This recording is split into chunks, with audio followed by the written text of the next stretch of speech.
Hey guys, so this is Irene Gonzalez as the Fit Flexitarian coming to you with the conclusion of my Healthiest Summer Ever challenge.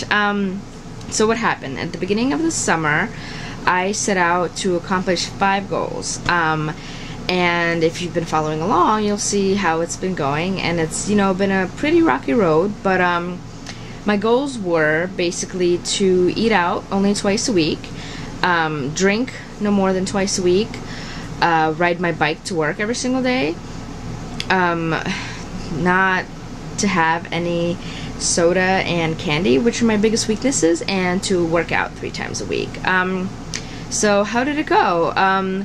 Basically, the conclusion is that I could barely sort of give up soda and candy. Most weeks I at least indulge a little bit, but I did drastically cut down, for the most part, my intake of soda, from having it every single day and several times a day during the week. I've gone to having it a couple times a week, which has been good. Candy, for the most part, I've been able to cut back on, but I still have this super severe addiction to Gushers, and I'm still battling it, basically. As far as the gym and biking goes, I actually had a shoulder dislocation on July 4th weekend, and that pretty much derailed any kind of physical fitness I wanted to do. So, but as far as it comes to eating out, I've usually, except for when I go on vacation, I've been able to stick to eating out less, and that's actually been really good. And I think actually the not drinking as much has been the easiest thing to do, because I just won't buy it or try to budget or that kind of thing. But it's been really good. So despite what some might say, I didn't accomplish everything that I set out to, I still think that this was a challenge that was met really well, because in the end, it was the healthiest summer I've ever had. I mean, I can't even tell you the shit that I was eating last summer, It wasn't until the end of the summer last year that I realized that I was eating really badly, and that I wasn't, the kind of person that I wanted to be. I wasn't eating anything healthy at all. I would eat salads and that kind of thing, but at the end of last summer is when I realized that I actually had a phobia for some foods, and I started to actively make myself eat better. And you know what?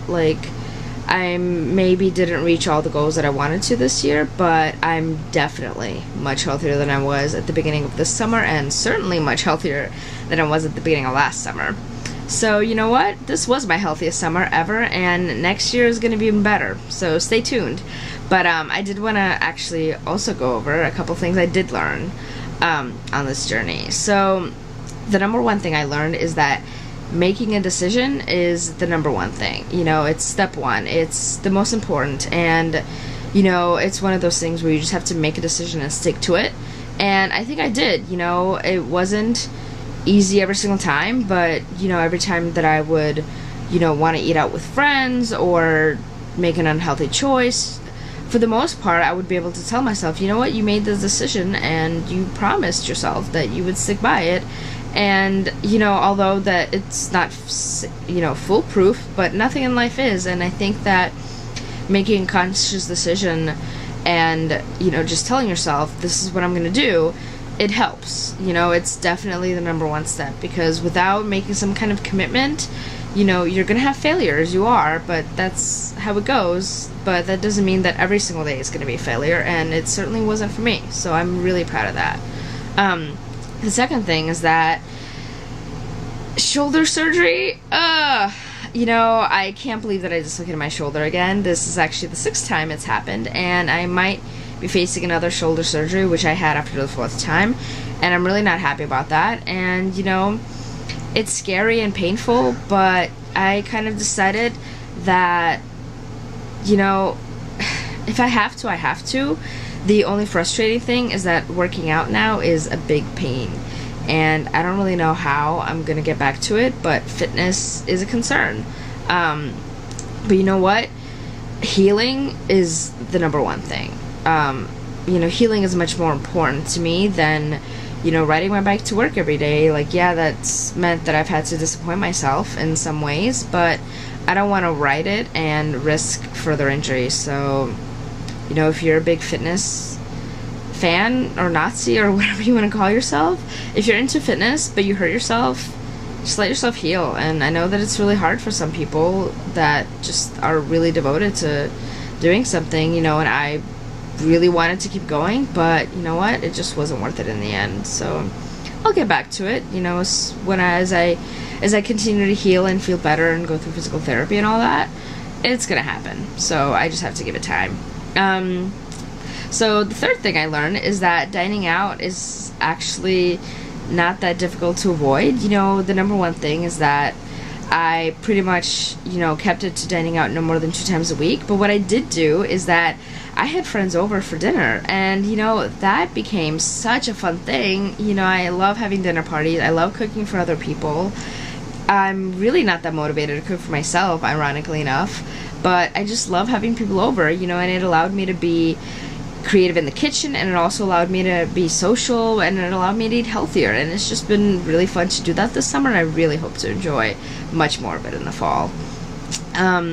So the other thing is that soda and candy are still a struggle for me, and you know, it's just going to be an uphill battle, and I'm not sure how I'm going to approach it next, but you can bet your ass that I'm going to keep working on it, because, you know, I want to be the kind of person that doesn't drink it all that much, and I still think that I'm having a little bit too much of it. But, you know, looking back to what I was having at the beginning of this summer and all the years before that, I'm definitely doing much better, so I feel good about that. I mean, you know, the sugar content and all of that is still bad, but, you know, it's a work in progress, and I think it being a work in progress is still okay.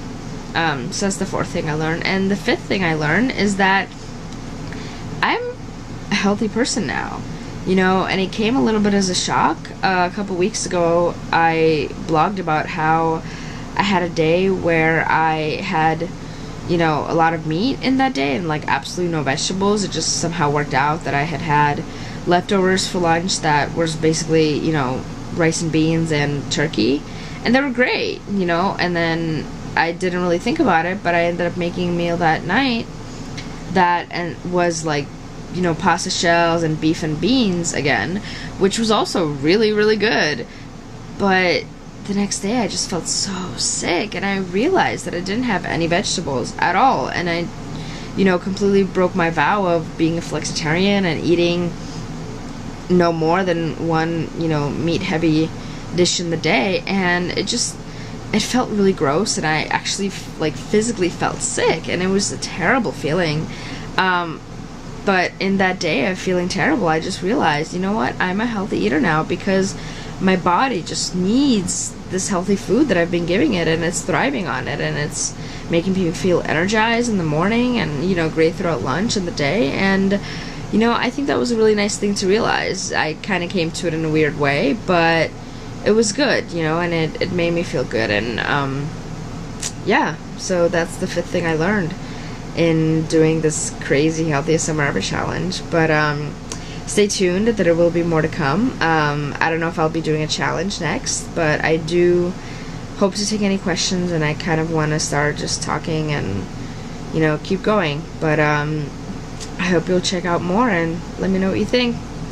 And as always, thanks for watching.